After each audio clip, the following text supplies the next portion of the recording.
자, 산상수훈 네 번째 시간인데요. 저희가 너희는 세상의 소금, 빛과 소금에 대한 말씀을 오늘 나누고자 하는데, 마태복음 5장 13절에서 16절까지의 말씀을 함께 나눠보고자 합니다. 시작. 너희는 세상의 소금이니 소금이 만일 그 맛을 잃으면 무엇으로 짜게 하리요? 후에는 아무 쓸데없어 다만 밖에 버려져 사람에게 밝힐 뿐이니라. 너희는 세상의 빛이라. 산 위에 있는 동네가 숨겨지지 못할 것이요, 사람이 등불을 켜서 말 아래 두지 아니하고 등경 위에 두나니 이러므로 집안 모든 사람에게 비치느니라. 이같이 너희 빛이 사람 안에 비치게 하여 그들로 너희의 착한 행실을 보고 하늘에 계신 너희 아버지께 영광을 돌리게 하라. 잠깐 제가 기도하고 말씀 나누겠습니다. 하나님 아버지, 다시 한번 오늘 발걸음한 모든 성도들을 축복하여 주시고, 어디에서 예배드리든 우리의 마음은 동일합니다. 하나님을 만나고 하나님의 말씀을 듣고 음성을 듣고 또 하나님의 은혜 가운데 뜻 가운데 살아가는 것, 항상 기뻐하고 감사하고 기도하는 것, 누구나 어디나 어떤 그리스도인들을 막론하고 똑같은 주제이고 우리의 삶의 현실입니다. 하나님 아버지, 특별히 오늘 예배드리는 모든 성도들의 발걸음을 더더욱 축복하여 주시고, 또한 기도하고 준비하고 행하는 모든 일 가운데 하나님 동행하여 주시옵소서. 오늘 말씀을 통해서도 하나님 그 음성을 듣게 하시고 사람이 아니라 하나님의 음성으로 또 들려질 수 있는 은혜를 허락하여 주시옵소서. 감사드립니다. 예수님의 이름으로 기도합니다. 아멘. 자, 빛과 소금에 대한 말씀을 여러분과 함께 나누려고 하는데요. 너무 잘 아시는 말씀이죠. 그래서 산상수훈의 팔복에 대한 말씀 이후에 등장하고 있는 빛과 소금에 대한 말씀입니다. 예수님이 가난한 심령, 애통하는 마음, 이런 이야기들을 하시다가 느닷없이 이제 팔복을 마치시고 빛과 소금에 대한 말씀으로 주제를 옮겨가고 계십니다. 여러분들이 잘 아시는 것처럼 산상수훈은 굉장히 성도들에게 중요한 메시지를 잘 요약해서 아주 무게감 있게 우리에게 전달을 하고 계시는 것으로 보입니다. 근데 이제 빛과 소금이라는 말씀을 하시는데, 여러분들도 이 빛과 소금에 대해서는 잘 모르지는 않으시잖아요. 빛이 뭐고 소금이 뭔지 다 아실 텐데, 예수님이 갑자기 빛 그리고 소금에 대한 말씀을 우리에게 주고 계십니다. 그래서 오늘 여러분과 이제 빛과 소금에 대한 말씀을 나누려고 하는데, 빛 그리고 소금에 대한 말씀을 나누려고 하는데요. 여러분들 생각은 어떠시죠? 예수님이 말씀하시는 이 빛의 의미가 뭐고 예수님이 말씀하시는 소금의 의미가 뭘까? 저도 이제 지난주에 제가 이 예전에 산상수훈 설교했던 원고들을 이제 중심으로 해서 나누곤 있는데 더 이렇게 고심이 되더라고요. 왜냐하면 다 모두가 아는 이야기들을 설교를 할 때는 좀 더 생각을 많이 하게 되고 설교도 또 여러 번 듣게 되고 또 주석이라든지 그런 기타 그 내용들, 책들을 좀 보게 되는데, 빛과 소금, 이제 너무 당연한 이야기이기도 해요. 우리는 빛이고 소금이다 라고 할 때 여러분들의 그 머릿속에 가장 먼저 이렇게 떠오르는 게 있다면 뭘까요? 빛이다, 너희는 빛이고 너희는 소금이다 라고 할 때 가장 먼저 여러분들에게 떠오르는, 혹시 나눠주실 분 있으신가요? 제가 빛이라는 생각을 해보니까 이런 의미 같습니다. 제가 소금을 떠올리니까 예수님이 이런 의도에서 말씀하신 것 같습니다. 혹시 나눠주실 분 없으시겠죠? 그렇죠? 그래서 제가 빛과 소금 생각을 하는데, 일단은 예수님이 이제 소금 얘기를 먼저 하시고 또 빛 얘기를 하시는데, 5장 13절로 가보시면 너희는 세상의 소금이다 이렇게 말씀을 하시고, 소금이 만일 그 맛을 잃으면 무엇으로 짜게 하리오 이렇게 말씀을 하십니다. 그래서 이 본문만 놓고 보면 예수님이 말씀하시는 거는 소금이라는 것은 짠맛이 나야 되는 거고, 그 짠맛이 나지 않는 걸 우리는 소금이라고 말할 수가 없다. 그러면 그 짠맛이 나지 않는다는 그 소금은 분명히 우리는 밖에 던져서 사람들에게 밟히는 흙처럼 될 것이다 라고 말씀을 하시는 거죠. 여러분 혹시 그거 아시나요? 소금이라는 거는 유통기한이 없는 걸로 제가 알고 있어요. 예전에 설교 준비할 때도 알아봤지만. 근데 이제 가공된 소금이나 이런 건 유통기한이 있을 수 있는데 일반적으로 그냥 우리가 알고 있는 그 소금은 유통기한이 따로 있지 않습니다. 그 얘기는 뭐냐면 한 번 소금은 그냥 쭉 소금이라는 거예요. 그리고 이걸 조금 더 과장돼서 표현하면은 영원까지 이제 의미할 수 있는 거예요. 그러니까 한 번 짠맛을 내는 그 소금은 절대로 맛이 변화되지 않아서 쉽게 말하면 그냥 존재하는 계속해서 그 소금은 짠맛을 내게 된다는 겁니다. 이 영원에서 두 가지 의미를 우리가 유출할 수 있는데 하나는 뭐냐면 변질되지 않는다라는, 그러니까 변하지 않는다라는 거. 그런 의미에서 뭐 신실하다라든지 한번 이렇게 정해진 것에 대한 어떤 변함없는 모습, 이런 것들로 이야기할 수 있고, 또 하나는 뭐냐면 언약의 개념이 들어갑니다. 언약.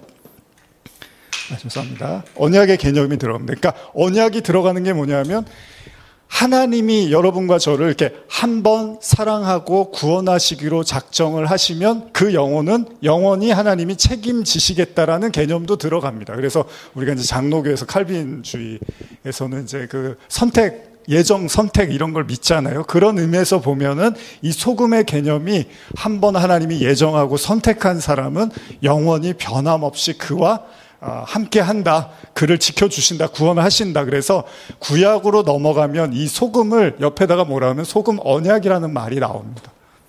그래서 소금 언약이라는 표현이 몇 차례 등장을 하는데 그게 그런 의미입니다. 하나님이 한번 택정을 하시면은 변함이 없다. 그래서 예수님이 너희가 빛이다 소금이다라고 말씀하실 때는 그런 의미도 담겨져 있는 거예요. 한번 빛이 되고 한번 소금이 된 사람은 영원히 그 역할, 그러한 삶을 살게 될 것이다라는 언약의 메시지도 거기에 이렇게 들어가 있는 거죠. 그래서 소금은 어떤 맛이죠, 여러분?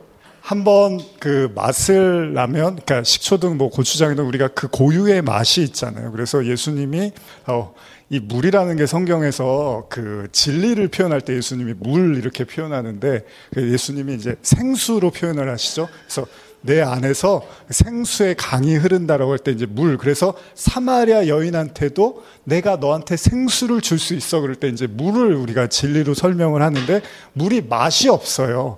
그리고 뭐 아무 냄새도 안 나잖아요. 근데 또 물을 마시지 않으면 사람이 이제 살 수가 없는 거죠. 그래서 진리를 설명할 때 이 물이라는 것의 특징을 우리가 좀 이해하면 조금 더 이렇게 효과적으로 하나님이 말씀하시는 진리가 뭔지를, 그래서 만나도 뭐라 그러죠? 이스라엘 백성들이 광야에서 만나 먹으면서 뭐라 그러죠?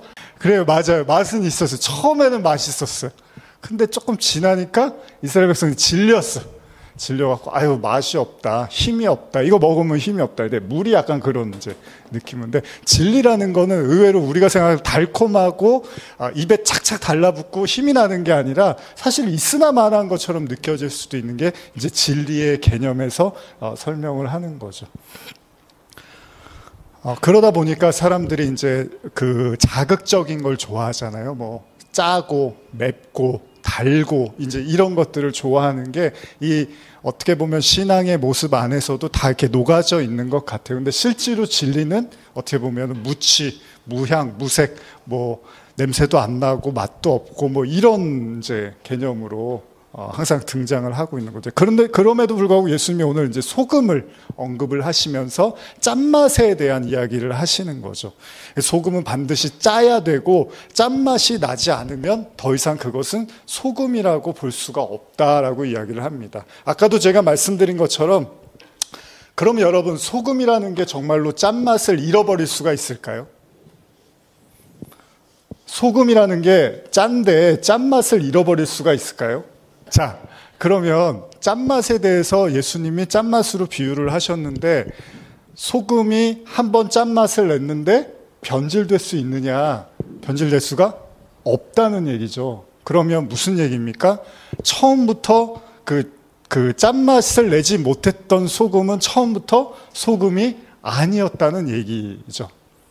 소금은 변할 수가 없습니다. 한 번 소금은 처음부터 끝까지 짠맛을 내게 된다는 겁니다.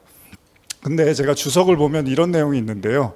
그 이스라엘에서 그 소금에 대한 이야기들을 보면 고대에 그 소금이 그 바닷물을 증발시켜서 보통 이렇게 소금을 얻잖아요. 그런데 당시 고대 세계에서는 염분이 늪지에 있었다고 합니다. 그래서 늪지에 가서 그 염분을 추출을 했다고 해요. 그러면 뭐가 문제가 생기냐면 쩐맛이 나기는 하는데 이제 불순물이 거기에 끼게 되는 거죠. 그래서 이게 소금인데 그 소금 안에서 불순물이 끼게 되면서 소금의 역할을 하지 못하는 경우들이 있었다는 겁니다. 그러니까 두 가지 의미로 보시면 돼요. 소금은 반드시 짠맛이 나야 되는데 혹시나 짠맛이 나지 않는 소금은 불순물이 더 많이 존재하고 있기 때문이다라는 겁니다. 그래서 예수님이 소금이 소금의 맛을 내지 못하는 것은 소금이 아니거나 아니면 다른 요소들이 그 안에 너무나 많이 가미됐다라는 것입니다. 여러분, 소금이 그 맛을 잃으면이라는 이 염화나트륨이라고 하는데 이 짜게 하는 것. 근데 이 소금 자체에 대한 문제, 뭐 예를 들면은 이제 이렇게 불순물이 많아진 소금은 예전에 그 고대 시대에는 이제 옥상에서 사람들이 많이 이렇게 놀고 거기서 먹고 이렇게 얘기를 나눴나 봐요. 그러다 보니까 이 불순물이 많아서 소금의 역할을 하지 못하는 소금은 그 옥상 위에다가 뿌려서 사람들이 이렇게 밝게 뒀대요. 근데 왜 그러냐면 그렇게 두면 모래하고 그 불순물이 섞인 소금이 섞여서 땅을 더 이렇게 단단하게 만들었다고 해요. 그래서 예수님이 사람들한테 밟히우게 될 거야 라고 표현을 하셨던 거죠. 다시 말하면 이 소금이라는 게 이제 정체성에 관련된 이야기를 하고 있는 거죠. 그러면 짠맛은 뭘까요? 짠맛. 예수님이 말씀하시는 짠맛이라는 게 뭘까요? 소금이 짠맛을 내야 되는데 그러면 성도들에게 지금 하시는 말씀이잖아요. 그러면 성도들은 짠맛을 내야 되는데 무슨 맛을 내라는 이야기일까요? 정체성이죠. 성도의 정체성. 뭘까요? 어떤 의미에서 예수님이 소금이라고 이야기를 하시는 걸까요?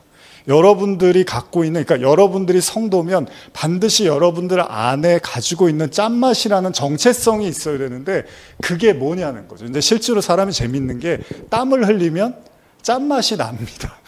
그래서 사람 몸에 이렇게 짠맛이 있는 거잖아요. 그래서 땀을 흘리면 먹어보면 짜잖아요. 그러면 그 정체성이 뭘까? 이게 중요한 거잖아요. 여러분 소금이래요. 하나님, 예수님이. 그러면 그래, 내가 소금인데 그럼 나한테 짠맛이 나야 되는데 그 짠맛이 의미하는 정체성은 뭘까? 그랬을 때 이것만 가지고 이야기가 어려우니까 예수님이 이제 빛이라는 말씀으로 부가 설명을 더 해주시는 거죠. 빛에 대해서도 다시 한번 보면 여기 보시면 14절이죠. 13절은 이제 소금에 대한 설명을 했고 이게 정체성이 없어져 버리면 버릴 거야 라고 말씀하시고 14절에서 빛으로 설명을 합니다. 14절, 너희는 세상의 빛이라 산 위에 있는 동네가 숨겨지지 못할 것이요 사람이 등불을 켜서 말 아래 두지 아니하고 등경 위에 두나니 이러므로 집안 모든 사람에게 빛이 있느니라 이렇게 말씀을 하시는데 이걸 제가 현대어 성경으로 좀 읽어드릴게요. 5장 14절 15절입니다. 너희는 세상의 빛이다. 즉 모든 사람이 볼 수 있도록 밤에 불을 밝혀둔 언덕 위에 마을 같다. 여기서 언덕 위의 마을은 혹시 뭔지 아십니까? 예루살렘 성전을 의미합니다. 그래서 예루살렘 성전이 다 보이는 데 있었어요. 사람들 높은 곳에. 그래서 그것을 빛을 성전으로도 예수님이 설명을 하신 거예요. 자, 그런데 계속 읽어볼게요. 등잔에 불을 밝히고 뒷박으로 그 등잔을 덮어두는 사람은 아무도 없다. 그렇죠. 불을 켜두고서 그 불을 덮어두는 사람은 없습니다. 왜요? 방안을 환하게 밝히게 하려면 누구나 그 등불을 등잔대 위에 얹어놓지 않겠느냐라고 이야기를 합니다. 그러니까 여기서 말하는 빛의 개념은 모두가 다 볼 수 있는 위치에다가 빛을 둔다는 거예요. 여기 전등이 어디 있죠? 거의 대부분, 그렇죠. 아유. 보통 눈보다 눈높이 위에 있는 거잖아요. 아래다가 불을 켜두는 경우는 별로 없죠. 빛은 다 볼 수 있게 하는 거예요. 왜 그렇게 하죠? 왜 그렇게 하죠? 그렇죠. 그래야지 볼 수 있으니까. 그 얘기는 뭐예요? 빛을 위에다 두는 이유는 아래의 어두움을 드러내기 위한 이유에서 이렇게 한단 말이죠. 그러니까 빛이 존재하는 곳에는 반드시 어두움이 있는 거예요. 여러분, 어두움이 없는 곳에 빛을 켜봤자 아무 의미가 없습니다. 예전에 제가 자동차 라이트를 어디서 밤에 누가 갑자기 탁 켜니까 막 눈이 너무 부셔갖고 앞을 못 봤는데 낮에는 아무리 밝게 켜도 잘 안 보이는 게 빛이라는 거예요. 그래서 빛의 역할은 여러분 어둠을 이렇게 밝혀내는 겁니다. 그래서 성경에서 이게 되게 중요한 원리 중에 하나인데 창세기 1장 2절이죠. 하나님이 세상을 창조하실 때 세상이 어둠이었어요. 혼돈이었어요. 공허였어요. 근데 거기다 대고 하나님 뭐라 그러시죠? 빛이 있으라 그런단 말이에요. 그러니까 어둠이 먼저 존재했고 그 다음에 빛이 등장을 합니다. 빛이 먼저 존재하고 어둠이 등장한 게 아니라 어둠이 존재하는데 거기 위에다가 하나님이 빛을 비춰요. 그러면 이 어둠은 뭘로 드러나는 거죠? 빛으로 어둠이 드러나 버리는 거죠. 그러면 소금과 빛의 의미를 같은 선상 위에서 놓고 보면은 하나님이 소금이라 그러고 빛이라 그러면 그 빛은 뭐를 밝히다? 어둠을 밝히는 존재라는 거예요. 그럼 소금도 짠맛을 통해서 우리의 어둠과 죄를 드러내는 존재로서의 역할을 한다는 거죠. 그게 누구였죠? 그게 예수님이었잖아요. 예수님. 자, 요한복음 1장으로 넘어가 볼까요? 요한복음 1장 1절에서 1장 5절인데요. 시작. 태초에 말씀이 계시니라. 이 말씀이 하나님과 함께 계셨으니 이 말씀은 곧 하나님이시니라. 그가 태초에 하나님과 함께 계셨고 만물이 그로 말미암아 지은 바 되었으니 지은 것이 하나도 그가 없이는 된 것이 없느니라. 그 안에 생명이 있었으니 이 생명은 사람들의 빛이라. 5절입니다. 시작. 빛이 어둠에 비치되 어둠이 깨닫지 못하더라. 제가 강조하는 구절 중에 하나인데 여러 차례 1장 4절을 보시면 이제 사람이 있어요. 사람이 있는데 이 사람 안에 뭐가 있대요? 빛이라는 게 있대요. 근데 이 빛을 비췄더니 어둠이 깨닫지를 못하더래요. 이게 예수님이 이 땅에 오셨을 때의 실정입니다. 현실입니다. 근데 예수님이 제자들한테 너희도 빛이야, 너희도 소금이야 라고 할 때는 이제 내가 빛으로 와서 너희들이 어둡다는 거를 보여줬어. 그래서 너희들이 반드시 나를 통해서 하나님께 나아가야 돼. 근데 이제 내가 죽고 부활하고 승천해서 없어지면 너희들이 그 역할을 동일하게 해야 되는 거야. 너희들이 바로 세상의 빛인 거야 라고 예수님이 말씀을 하시는 거죠. 빛은 뭐다? 모든 사람이 볼 수 있게 볼 수 있게 하신 대표적인 게 뭐죠? 예수님이 십자가잖아요. 십자가를 모든 사람이 볼 수 있게 해서 내가 어둠이고 죄인이구나라는 걸 깨닫고 십자가를 통과해서 부활의 그 영생에 이르게 하는 그 역할을 이제 제자들에게도 너희가 빛이야 라고 말씀을 하시는 거죠. 근데 사람들이 어둠에 있는 사람들이 이 빛을 보고 하나님께 나와야 되는데 대부분 어땠죠? 예수님 당시에 내가 어둡다는 걸 인정하고 싶지 않으니까 이 빛을 죽여버린 거예요. 없애버린 거예요. 꺼버린 거예요. 그러면 여기서 끝나는 게 아니죠. 이 빛은 또 그 다음 제자들, 그 다음 제자들 이렇게 해서 지금까지 여러분들과 저의 이 역사 속에 계속 이 빛은 비추고 있는 거예요. 창세기 때 그 빛이 이 역사를 관통해서 지금 이 순간까지도 비추고 있는 거예요. 그러면 누가 나오느냐? 내가 어둠입니다라고 고백하는 자들이 이 빛을 붙잡고 영생에 또 들어가게 되는 거죠. 이 빛은 그런 빛입니다. 요한복음 3장으로 가보실까요? 자, 요한복음 3장 18절 그리고 20절까지 한번 읽어볼게요. 시작. 그를 믿는 자는 심판을 받지 아니할 것이요 믿지 아니하는 자는 하나님의 독생자의 이름을 믿지 아니함으로 벌써 심판을 받은 것이니라. 그 정죄는 이것이니 곧 빛이 세상에 왔으되 사람들이 자기 행위가 악함으로 빛보다 어둠을 더 사랑한 것이니라. 악을 행하는 자마다 빛을 미워하며 빛으로 오지 아니하나니 이는 그 행위가 드러날까 함이라. 그쵸? 지금 제가 설명한 이야기들이 이 안에 다 들어가 있죠. 그러니까 우리는 성도는 그 빛과 소금의 역할을 해서 세상의 그 어두움을 비춰내는 거예요. 드러내는 거예요. 근데 두 부류가 있습니다. 이 빛으로 나오는 사람이 있는데 예수님의 말씀을 전하면 그 복음을 받아들이고 나오는 사람이 있는데 그렇지 않은 사람들은 왜 그러냐 하면 자기 행위가 악함으로 빛보다 어둠을 더 사랑한다는 거예요. 어둠을 더 좋아한다는 거예요. 그래서 악을 행하는 자마다 빛을 미워하게 된다는 거예요. 저희가 지난주에 사도행전 수요일 날 스데반의 설교를 사도행전 7장을 나눴는데 스데반이 그 공회에 끌려가서 이제 거기서 복음을 막 전하잖아요. 대제사장들과 그리고 수많은 종교 지도자들 무리 앞에서 복음을 전합니다. 그 복음의 핵심은 뭐였냐면 너희가 바로 하나님의 아들 예수를 죽였다라고 하니까 사람들이 듣고 있다가 이를 갈다가 돌을 던져서 스데반을 그 자리에서 돌로 쳐서 죽이게 되는 거죠. 그게 그런 내용입니다. 빛을 이렇게 전해요. 하나님의 복음, 말씀을 전하면 어떤 부류들은 받아들이지만 어떤 부류들은 그걸 못 견뎌하는 거예요. 그 죄를 받아들이고 인정할 수 없으니까 차라리 그 빛을 없애버리려고 한다는 거죠. 근데 빛은 절대 없어질 수가 없습니다. 그죠? 하나님의 빛은 마지막 그때까지, 예수님이 내가 알파와 오메가라 그래요. 그러니까 처음과 나중까지 이 빛은 계속 존재할 거라고 말씀을 하세요. 이 세상이 존재하는 한 그 예수의 빛은 절대 꺼지지가 않는 거예요. 그래서 성전에 들어가면 제가 성막 이야기할 때 성소 지성소에 뭐가 있다 그랬죠? 떡상하고 그 다음에 금초대가 있잖아요. 이거는 꺼트리면 안 되는 거예요. 이 금초대하고 떡은 이건 항상 여기에 이렇게 제단에다가 둬야 되는 거예요. 그게 그런 얘기입니다. 이 세상이 끝날 때까지 하나님의 말씀과 하나님의 그 빛은 계속 존재할 거라는 거예요. 그러나 세상은 그걸 알아차리지 못하고 어둠으로 더 가까이 가겠죠. 이제 마지막 때가 오면 더 그렇게 하겠죠. 21절도 한번 읽어볼까요? 3장 21절입니다. 시작. 진리를 따르는 자는 빛으로 오나니 이는 그 행위가 하나님 안에서 행한 것임을 나타내려 함이니라 하시네. 아멘. 제가 요거를 19절부터 21절까지를 현대로 한번 더 읽어드릴게요. 한번 잘 들어보세요. 죄인으로 판단받았다는 것은 곧 빛이 하늘로부터 세상에 들어왔는데도 그들이 빛보다는 어둠을 더 사랑하였다는 것을 뜻한다. 그것은 그들의 행위가 악하기 때문이다. 그들은 어둠 속에서 죄짓기를 즐기고 하늘의 빛을 싫어한다. 자기들의 죄가 드러나서 수치를 당할까 봐 빛을 멀리한다. 그러나 올바른 행실을 하는 사람들은 즐겨 빛으로 나아간다. 하나님께서 원하시는 것을 행하고 있다는 것을 모든 사람에게 보게 하기 위한 것이다. 뭐 조금 그냥 윤리적으로만 이해할 수도 있게끔 써 있기도 하지만 이거 단순히 어떤 도덕과 윤리적인 차원의 개념만은 아닙니다.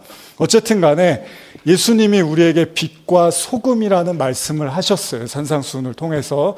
그래서 다시 이제 그 산상수훈으로 돌아가서 좀 말씀을 이제 좀 정리를 하면서 마무리를 해야 될 것 같은데, 이 예수님이 이제 니고데모 만났을 때 이제 이런 이야기죠. 예수님이 요한복음 3장에서 니고데모를 만나시죠. 니고데모를 만났을 때 이 니고데모가 이제 밤에 찾아와요. 예수님한테 밤에. 그래서 성경에 보면 이제 밤의 사람이라는 말을 쓰기도 하는데 가룟 유다가 이제 밤에 이렇게 예수님을 팔기 위해서 이렇게 떠나는 뭐 그런 장면들도 나오고 그러는데 니고데모가 밤의 사람으로 등장을 해서 몰래 예수님을 찾아와요. 사람들이 보는 눈이 있어서. 근데 예수님이 이제 니고데모를 보고서 뭐라고 하죠? 야, 너가 거듭나야겠다 이런 이야기를 하세요. 그러니까 니고데모가 아니 사람이 어떻게 엄마 뱃속에 한 번 또 들어가서 나올 수 있겠습니까? 라고 이야기를 하니까 네가 아직도 그걸 모르고 있었느냐? 이스라엘의 선생으로서 이런 걸 모르고 있었느냐? 그러면서 반드시 뭘로 거듭나라 그래요? 물과 성령으로 거듭나라. 그렇게 이야기를 한단 말이에요. 근데 이 물과 성령이라는 것도 이게 따로따로 생각할 수도 있지만 물, 곧 성령 이렇게도 표현을 할 수가 있다는 거예요. 그러니까 하나님의 말씀, 하나님의 영으로 이 거듭나라라고 이야기를 한단 말이에요. 그리고 나서 던지신 말씀이 여러분들이 지금 읽은 3장 16절, 17절 이하의 이제 말씀이란 말이죠.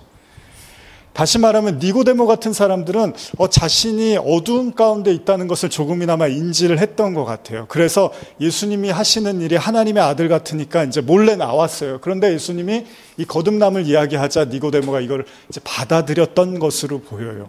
결국은 니고데모가 자신의 의와 자신의 노력과 자신이 쌓아온 어떤 공덕 뭐 이런 걸로 구원이 어렵겠구나라는 걸 깨닫고 이제 하나님의 은혜인 물과 성령의 그 말씀을 받아들이게 되는 거죠. 자, 그러면 우리 이제 이런 이야기를 할 수 있는데, 그러면 소금과 빛에 대해서 이제 좀 정리를 해보고 싶은데, 아까 예수님이 두 가지 이제 표현을 하는데, 하나는 소금이 그 맛을 잃으면은 그냥 사람들이 밟아버리는 그런 땅에서 흙으로 이제 사용될 것이다라고 이야기를 하는데, 이 내용도 성경에 예수님이 그 지옥에 대한 이제 심판에 대한 이야기를 할 때 소금 뿌리듯 하다라는 이제 표현으로 또 말씀을 하기도 해요. 그래서 이제 마무리하면서는 요 얘기를 하고 싶어요. 그러니까 소금이 소금의 역할을 하지 못하고 빛이 빛의 역할을 하지 못했을 때, 그러니까 소금이 그 짠맛을 내지 못했을 때는 사람들의 발에 밟힌다. 그럼 발에 밟힌다는 건 어떤 의미일까요? 그냥 아무 쓸모가 없어서 사람들의 발에 밟히게 될 것이다. 여기도 두 가지 의미로 접근할 수 있습니다. 하나는 진짜로 쓸모가 없게 돼서 사람들의 발에 밟힌다는 의미도 있고요. 또 하나는 사람들이 그 소금의 짠맛을 알아보지 못해서 그냥 밟아버릴 수도 있다라는 의미로도 들을 수 있어요. 그래서 왜 예수님이 그러잖아요. 거룩한 것을 개나 돼지에게 주지 말라고 하잖아요. 보석과 진주를. 왜냐하면 그걸 던져줬는데 그걸 못 알아보고 먹으려고 들 거라는 거잖아요. 그런 것처럼 이 소금의 의미도 두 가지 의미로 볼 수가 있다는 거예요.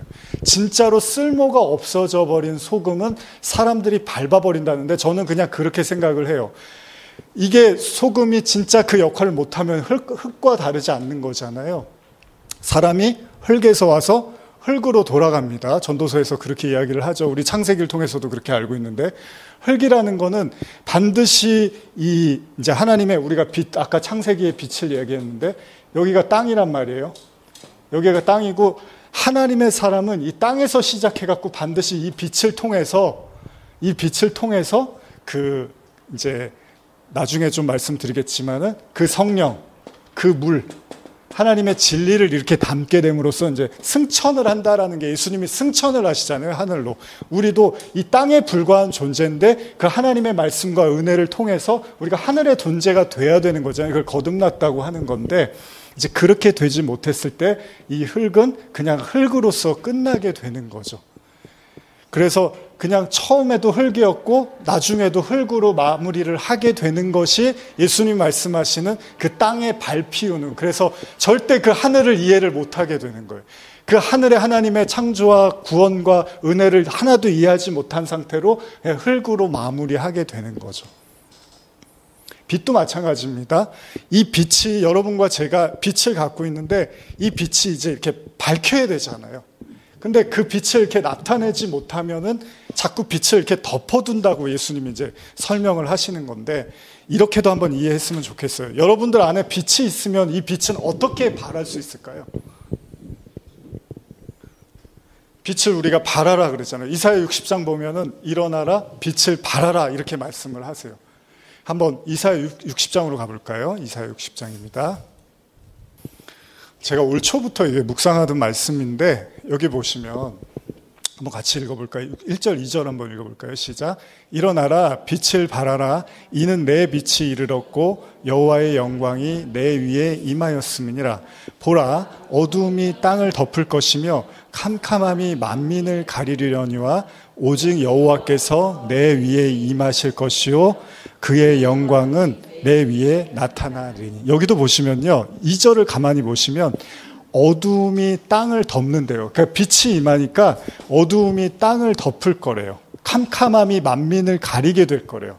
여러분, 이 말씀을 가만히 생각해 보시면 이제 앞으로 나누게 되지만 사도 바울이요, 그 처음에 그 예수님의 사람들을 핍박하잖아요. 그런데 다메섹 도상으로 가던 중에 하나님의 빛을 보게 되죠. 그때 사도 바울에게 일어난 그 중요한 사건 중에 하나가 뭐냐면 눈이 멀게 됩니다. 그러니까 앞을 못 보게 됩니다. 그래서 깜깜한 가운데 3일 정도를 보내다가 나중에 눈을 뜨게 되는데요.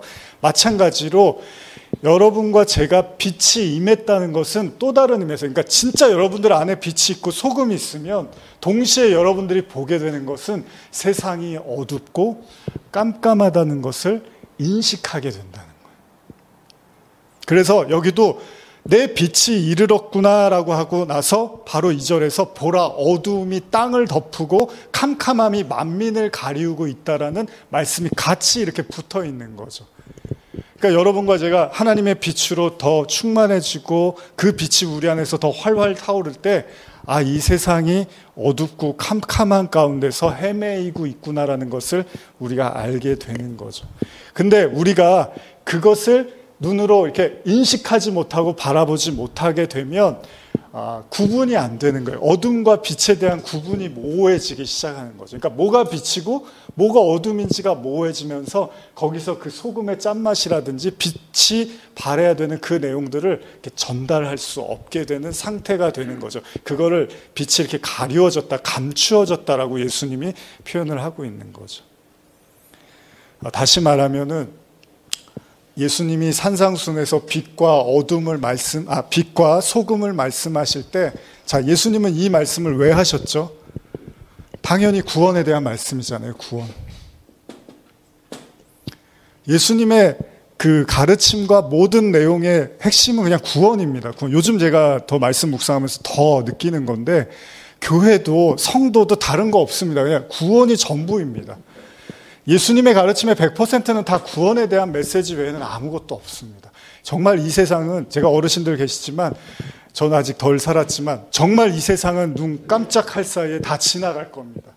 다 흘러가고, 시간은 다 흘러가고 지나갈 겁니다. 그러면 남는 거는 이 구원이에요. 하나님의 사람으로서 하나님의 영생과 그 구원이 우리에게 우리 것이 되는 것 외에는 예수님은 다른 아무것도 관심이 없는 거예요. 그러니까 예수님이 말씀하신 빛과 소금의 가장 중요한 핵심은 뭐냐면, 너희가 빛이고 소금이면 너희는 구원을 위해서 전하고 살 수밖에 없는 존재야. 그런데 너희의 관심사가 그 구원이 아니라 다른 것에 다른 맛을 내고 그 빛을 발하지 못한다면 너희는 아직 그 빛과 소금이 되지 못한 것일지도 몰라라고 경고의 메시지를 던지시기도 하는 거죠. 우리가 교회 나오는 이유, 성도들과 교제하는 이유, 하나님께 예배드리는 이유 다 구원입니다. 구원. 영생입니다. 영생. 예수님의 모든 사역은 100% 구원입니다. 그냥 구원 외에는 다른 것이 없습니다.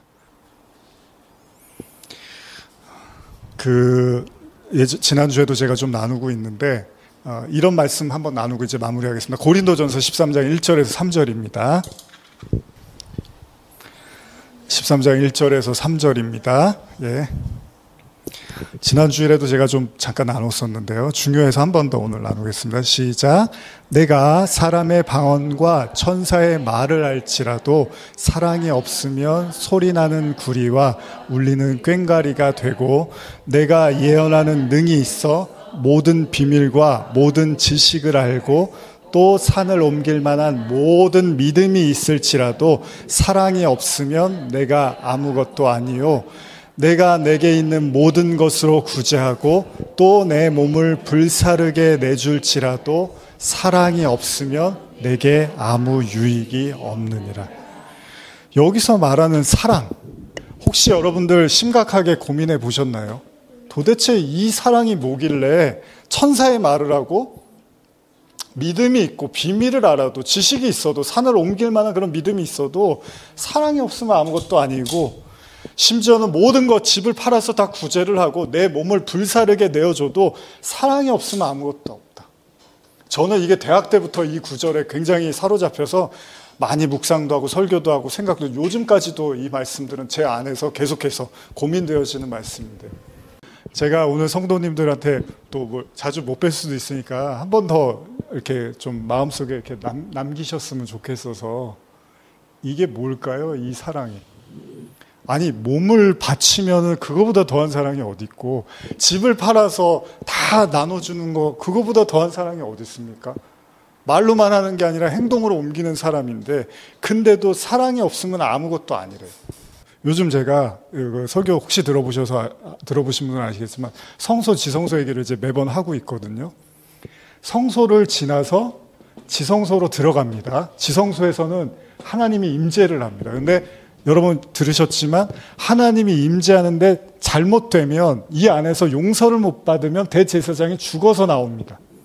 근데 이 대제사장이 이제 용서를 받으면 그 다음에 백성들의 죄를 용서를 구해서 하나님이 용서해주면 1년에 한 번씩 그 대속죄일에 그 용서가 일어나서 모두가 용서를 받게 되는 거예요. 이걸 주기적으로 이제 1년에 한 번씩 하게 되는데, 자 보세요.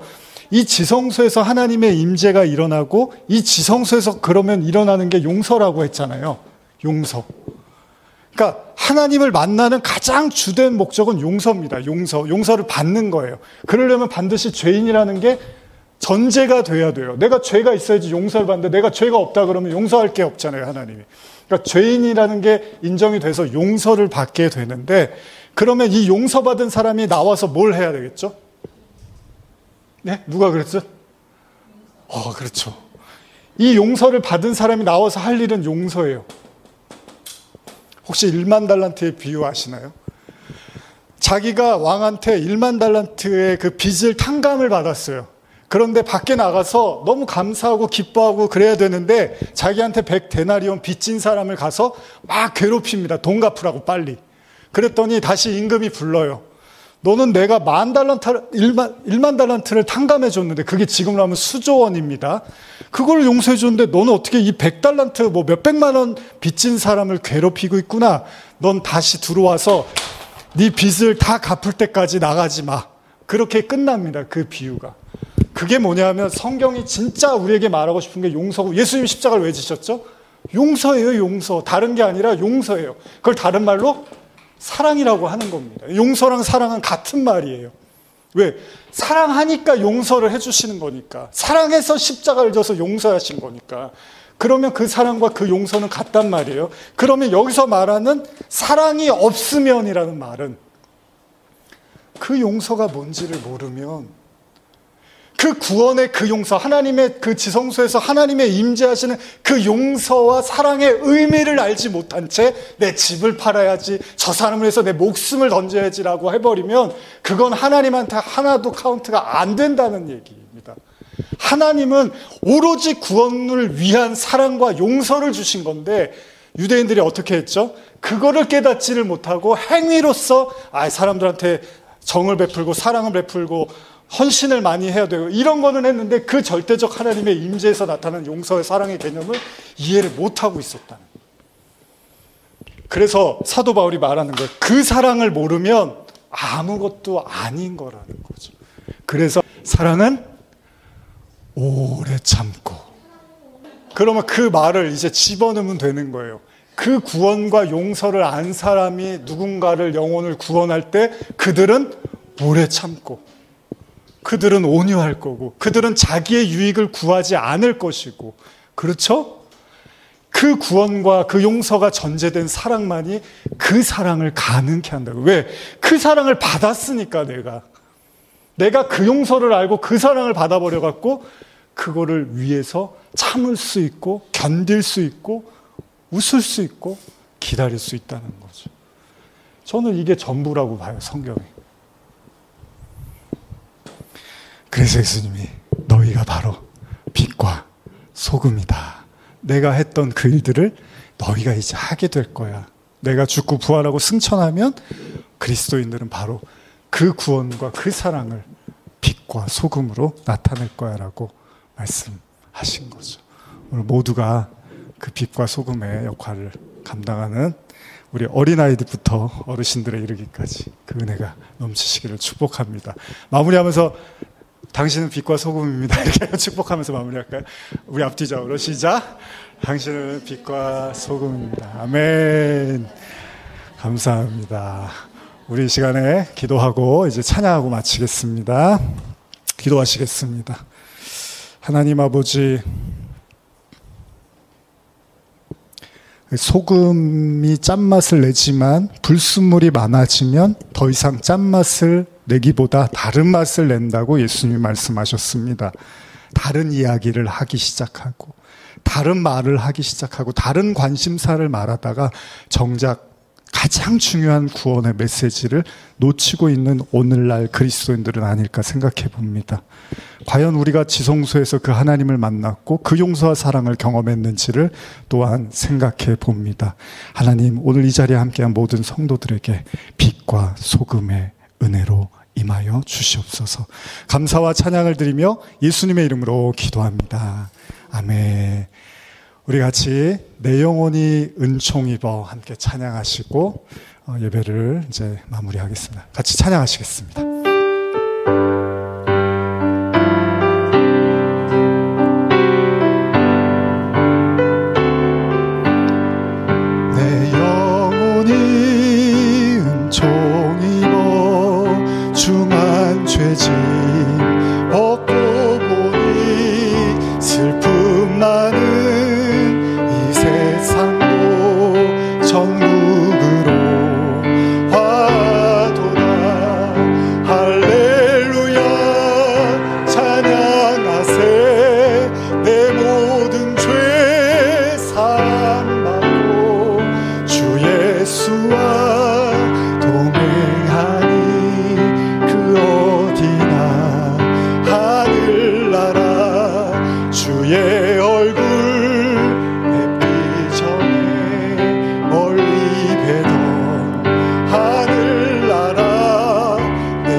찬양하세. 내 모든 죄 사함받고 주 예수와 동행하니 그 어디나 하늘나라 높은 산이 거친 들이 조막이나 궁궐이나 내 주 예수 모신 곳이 그 어디나 하늘나라 할렐루야 찬양하세. 내 모든 죄 사함받고 주 예수와 동행하니 그 어디나 하늘. 우리 반주 계속 해주시고 예배 마치면서 우리 잠깐 눈을 감고 조용히 침묵 가운데 여러분들의 바쁘고 분주했던 마음들, 혹시나 걱정과 근심으로 가득 찼던 마음들, 두려움과 또 마음의 불안함으로 가득 찼던 마음들 하나님 앞에 다 내려놓으시고 주님의 빛으로, 주님의 소금으로, 주님의 사랑으로, 주님의 용서로 내게 임하여 주시옵소서. 다 지나갑니다. 주님과 영원히 동행하고 싶습니다. 우리 함께 잠시 기도하겠습니다.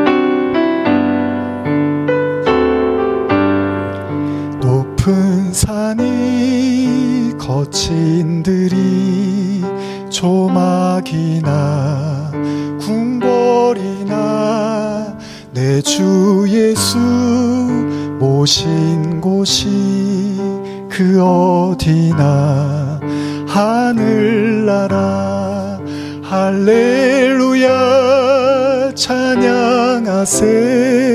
내 모든 죄 사함받고 주 예수와 동행하니 그 어디나 하늘. 우리 후렴만 함께 부르겠습니다. 할렐루야 찬양하세. 내 모든 죄 사함받고 주 예수와 동행하니 그 어디나 하늘